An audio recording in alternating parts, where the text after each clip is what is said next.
iDubbbz's has a long and complicated online past that's often overlooked when looking at him as a creator today. Channels like Cinemassacre or Channel Awesome have a long and well-documented history and are known for having produced their respective content for many years. But iDubbbz's is a completely different story, in that his has remained largely untold for several reasons. While only having embraced the content that would make him popular in 2014, a lot of people tend to forget that even creators who grew popular on YouTube in later years were still producing content long before their prime, sometimes even completely different content compared to what got them popular. And iDubbbz's is a prime example of this. He'd been avidly uploading hundreds of gaming-related videos, but purged them from his channel in 2016. Distancing himself from the whole genre and inadvertently muddying his origins on the site. While exact numbers are hard to gauge, it's known from third-party archiving applications that his main channel holds at least 1,424 videos, only 272 of which are public. Though this site only preserved a fraction of his entire videography, and he had also owned an entire other channel prior. This one just called iDubbbz's, which he abandoned due to having monetization disabled for unknown reasons. Are the Minecraft ones still up? I don't believe they are now. Yeah, well, you know... That was on a separate channel even, because I had that channel monetization disabled, so... We're moved past that at this point. Due to this and YouTube's username function at the time, he was forced to create another channel in 2012 with a different name, this time called iDubbbz's TV, which would become his largest account to date. The initial Let's Plays he posted on YouTube consisted largely of Minecraft, and later on he narrowed his specialty to indie games. But in between these videos, he would go on to post a series called Gaming News Crap, which talked about upcoming game releases and miscellaneous video game related news. Okay, so I did sort of a brief news show sort of thing. I wanted to show my face in front of the camera, so I called it Gaming News Crap, and I would just talk about like the games that are scheduled to come out or any random thing like that. Wow. Yeah, those are privatized, I believe. Those will be released from the vault eventually. Hey guys, welcome back to more gaming crap. The first thing I want to talk about today is Nintendo using YouTube's Content ID service to identify when someone has uploaded a video that has Nintendo content in it. After a few entries in this series, he started to include an end segment called Kickstarter Crap. So I've seen a lot of people contributing to some pretty bad Kickstarters. I feel like the main problem with supporting pretty much anyone on Kickstarter is that I can go on Kickstarter and give you an idea for a game and maybe do a little bit of work on it and just be like, yeah, I need some help making this game. It's gonna have all the awesomeness of Fallout 3, the open world of Just Cause 2, and all the guns of Borderlands, and also a ton of boobs. Like, that's what I'm gonna make. It's gonna be this dopest game ever. And you guys would be like, that sounds awesome! I would say that too. But you're gonna click contribute, and you contribute however much you want to contribute. And this would prove to be his most successful content thus far. They would become so successful, in fact, that he would later release these independently of Gaming News Crap. Using the premise of reviewing terrible crowdfunding projects, iDubbbz's would eventually develop this into a full-fledged series, still called Kickstarter Crap, and a spin-off series called Indiegogo Excrement. And then, in the spirit of keeping up with gaming-related topics, he created a second spin-off called Greenlight Garbage, discussing bad games from Steam Greenlight. He even started a third spin-off series called iDubbbz's, or Give Me Money, or whichever one of those was meant to be the template for the title, which featured projects from both Indiegogo as well as Kickstarter, and were based around people seeking money for shallow reasons. Although despite being called Episode 1, this never got a follow-up. And it's also worth noting that in this video, he asked subscribers if they know a way of effectively scouring Patreon for bad projects, since that site didn't possess a sorting system that would naturally aid him in doing so.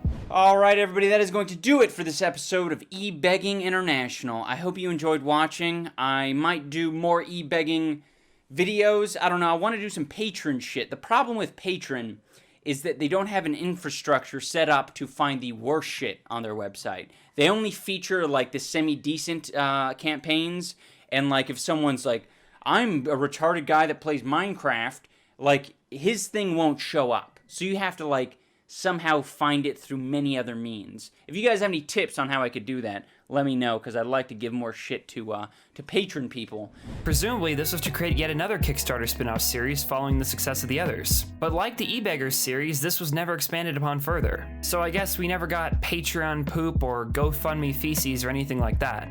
Still, despite this, the original Kickstarter crap uploads and every side series he created around this time began to see massive success. During the purge of his gaming content, he would leave them online as his oldest public uploads on the channel. To most onlookers, these have remained the closest thing to an online origin other than scarce re-uploads, and of course occasional references to past projects made by iDubbbz himself or other channels. We've all made content that we're not very proud of. Maybe it was a cringy Gangnam Style video from back in the day. Possibly a Slenderman video that you look back and say, ooh, that was pretty gay of me. Maybe you combined both of them and you did a cringy Slenderman Gangnam Style video. Maybe you made a bad thumbnail or two. Maybe you didn't make a thumbnail at all and it was just a still frame of your video because you were either retarded or you couldn't be fucked open Photoshop because you had no passion at what you do. Oh, and a side note, this is completely unconnected, but that thumbnail he mentions has been my background for the past year.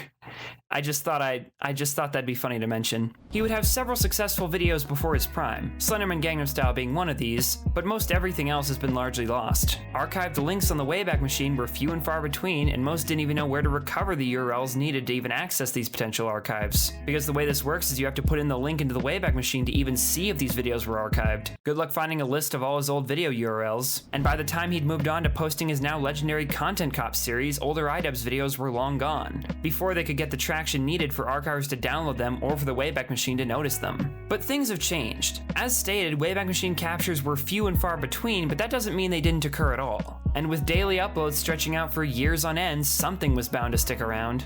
And through a site called listtubes.com, I was able to find an archived collection of the URLs to a large amount of iDubbbz videos, both uploaded and privatized, with the titles, links, and view counts at the time still preserved. But most importantly, when you right-click and open them, they will reveal their YouTube link. Those of you who've been subscribed to me for a while may remember that I did this exact same thing using Leafy's channel a few months back in a video titled Leafy's Lost Videos. I didn't go into depth about how I did it, but for those of you who are curious, this is how. For iDubbbz, I took all 1,000 plus dead links and plugged them each in the Wayback Machine one by one. A small fraction of them had been archived, then I recovered them using a video downloading Chrome extension called Internet Download Manager that has the ability to rip videos from web pages. I downloaded every preserved video of his while searching YouTube for manual re-uploads. In total, I tracked down 83 previously lost videos and 108 in total. 108 in one channel. That's a little bit of a callback. You wouldn't get it. Most were from 2014, near the end of his gaming content production, and most of which, like I said, were centered around indie games, especially Overgrowth, Intruder, and Subrosa. Unfortunately, it seems like nothing from his Minecraft era was archived,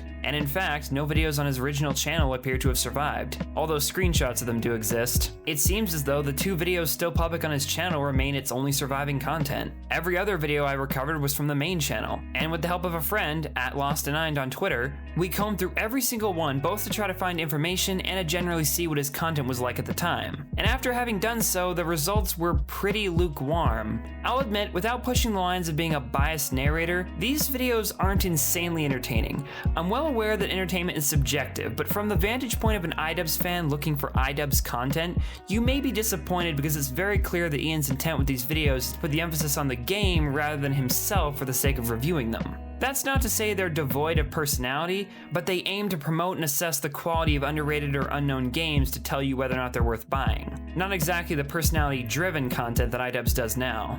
It's not bad content, but it's content that's aimed towards a much different demographic, and for that reason, it seems very little was lost from the deletion that would appeal to modern iDubbbz fans. Ian barely mentions himself during the majority of these videos, and when he does, it's typically minor innocuous things like the fact that he has a MySpace account.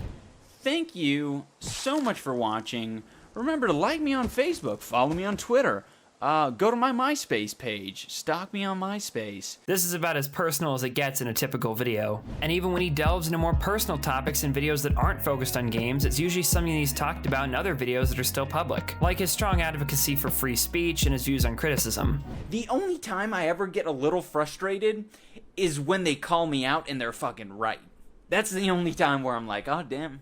Yeah, fuck it. That is kind of funny now, though. There are, however, a few things that don't fit into either category, and due to how few of these things there are, I'll just show you them myself, since otherwise my friend and I comb through all these videos for nothing. For instance, Ian mentions at one point that he's able to juggle, and even shows it on camera. I will say, though, that I do know how to juggle, and I will demonstrate that now.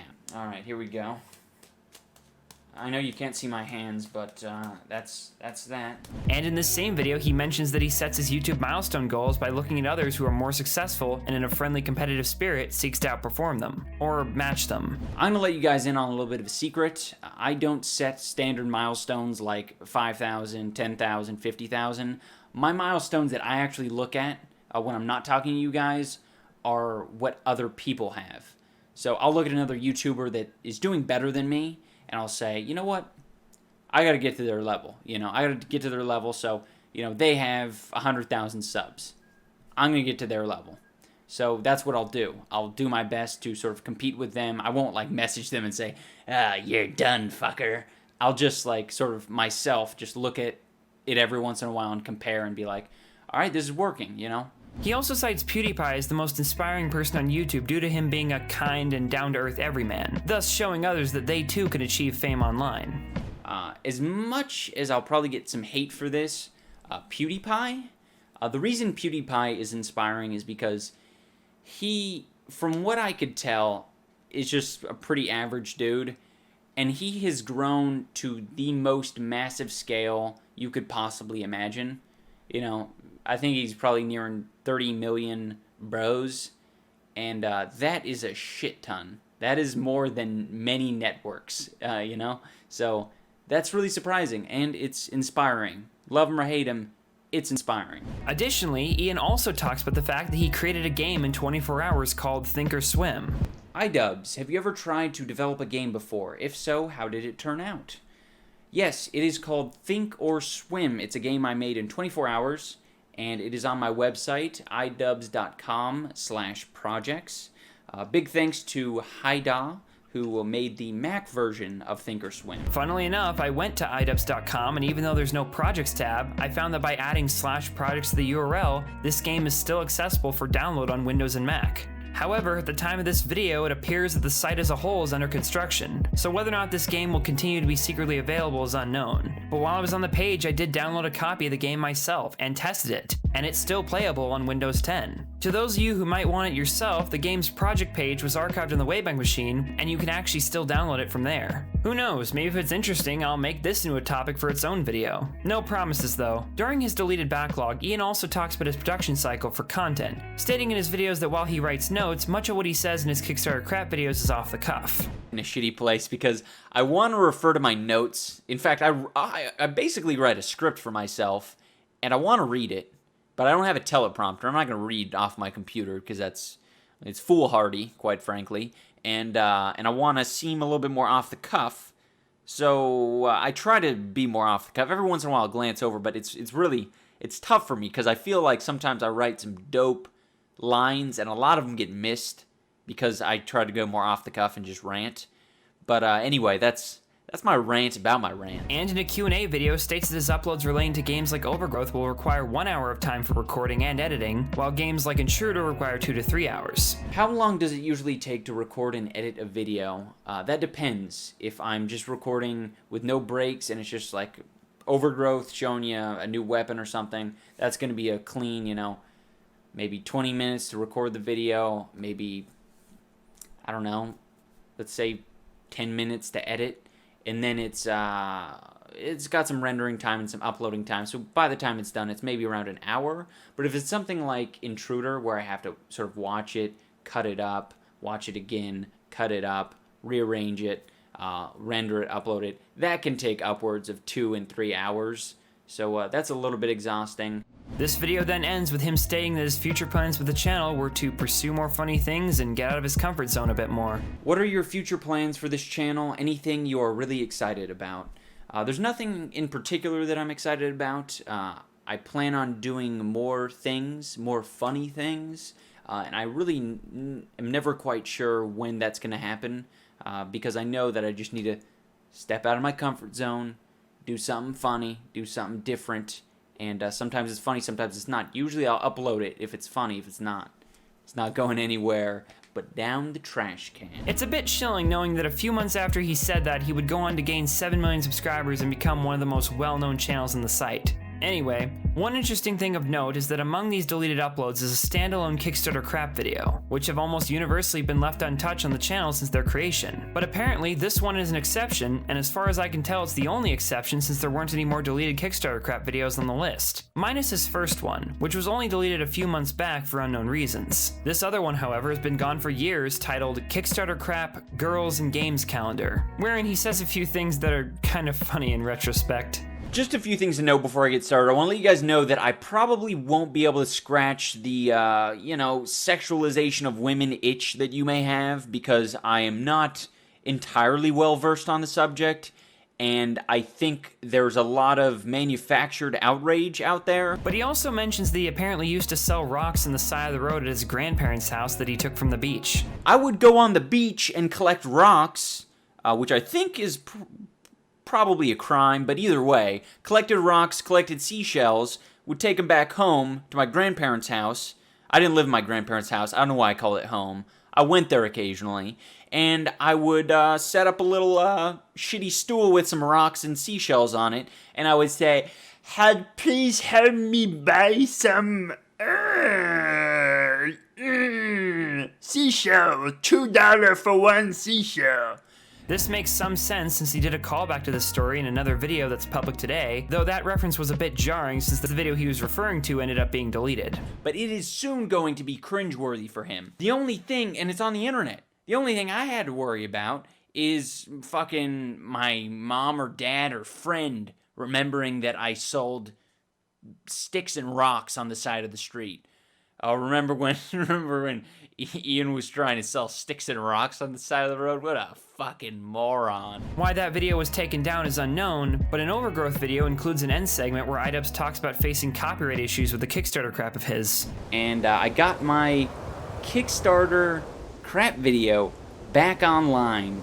We fucking did it, guys. We fought the copyright trolls. Whether this was referring to that Kickstarter crap video is unknown, and he claims to have gotten it resolved regardless. But according to the list of sequential uploads, this did come out only a few weeks after that Kickstarter crap video, so who's to say for sure? As for the rest of the surviving iDubbbz videos, they're pretty standard aside from a few exceptions. In addition to the deleted Kickstarter crap video, several entries of Gaming News Crap, the series that pioneered Kickstarter crap, have also survived. Though, like the gameplay videos, they offer little in terms of insight into Ian himself, and focus instead on the subject matter of the content.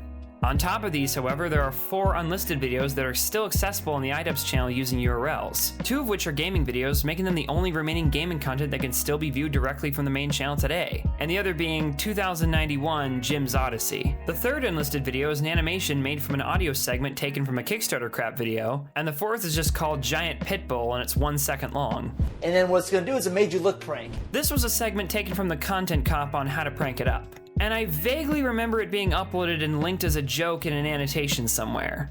Although with annotations having been removed a year ago, I have no way of proving this, except by showing a video I filmed before annotations were removed that just so happened to include a segment where I was watching the very video he put the annotation on, and I directly mention it. That previous joke may have been a bit too advanced for some of the reaction channels in the audience. Here's some that might be a bit more your speed. I like how he actually puts an annotation in. Each of these deleted videos act as curious oddities but don't contain much genuinely insightful information. Most of that is contained within interviews or content that still exists publicly, making Ian's lost videography fairly irrelevant when discussing the history of him or his channel. My channel revolves around doing, covering early access games, a lot of early access games, which many of you might not be a fan of. I can understand why. But covering games like Intruder, Overgrowth, and Sub Rosa, and many other awesome indie games that not a lot of people have heard of.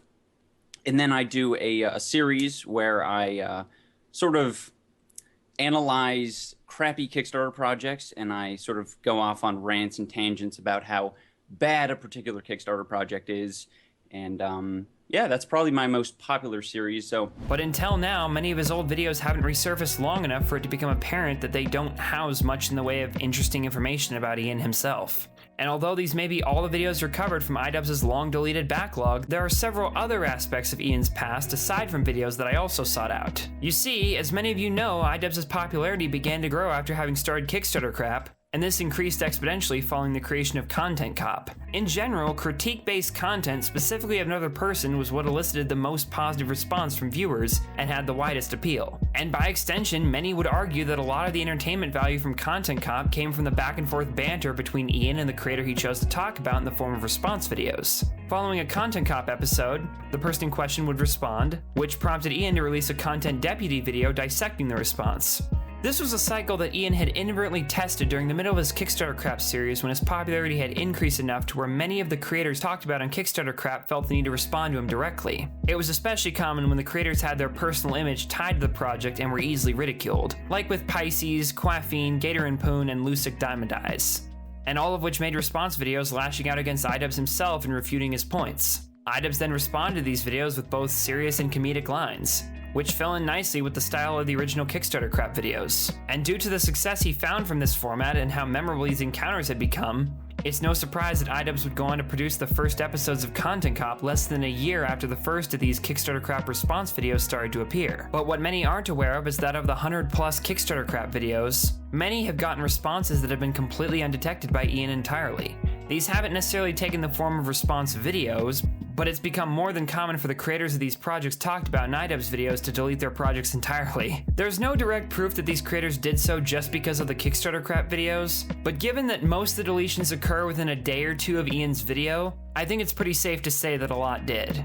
Now, usually this doesn't leave too much of a paper trail since the majority of these projects are contained within Kickstarter itself, but the same cannot be said when these projects involve YouTube channels, which make up a fair portion of the projects that Ian himself decided to focus on in the past. In these situations, escaping potential backlash from iDubbbz fans isn't as simple as just closing the project when you've plastered your channel and all your videos on it, giving a medium through which to be made fun of. People can just take to the comments section and say whatever they want. So usually, these channels are deleted as well, or all content from them is purged almost immediately.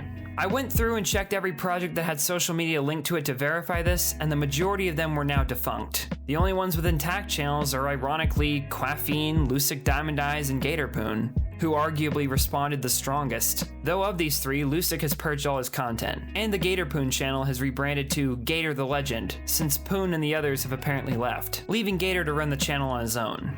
Both of these channels appear to mention iDubbbz on occasion in passing, but their encounters with him appear to have little effect on them long term. Seemingly all others, however, have vanished.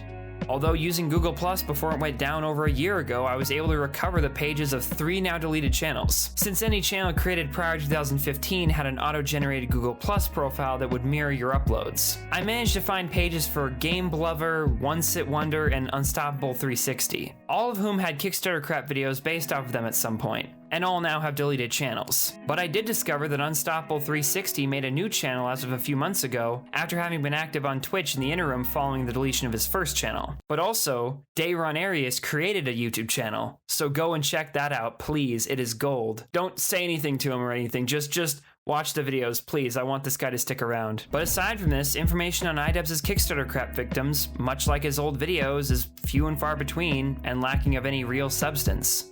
When I made my 2 videos relating to Leafy's victims and lost videos, my hope was to bring new information to light, or discover some kind of message or theme within the lost content. And with him, it became very clear that based on the content of Leafy's lost videos, he appeared to have genuinely cared about his subscribers more so than his later content reflected, oddly humanizing his past self in ways that very little else has. Because at the end of the day, the appeal of lost content is the search for a mystery. You're trying to find something that hasn't been seen before and discover things about the person that hasn't been known before, or at least forgotten. But despite the historical parallels of Leafy and iDubbbz having years of lost gaming content and a trail of victims, for lack of a better word, who had been featured in their videos, it appears as if Leafy grew more distant with time while iDubbbz grew more personal, making iDubbbz's deleted backlog a lot less insightful than Leafy's, unfortunately. Ian's deleted videos are much more reserved and focused on the subject matter, which was the game. And this actually may have kept him invulnerable in those days, combined with his limited exposure at the time.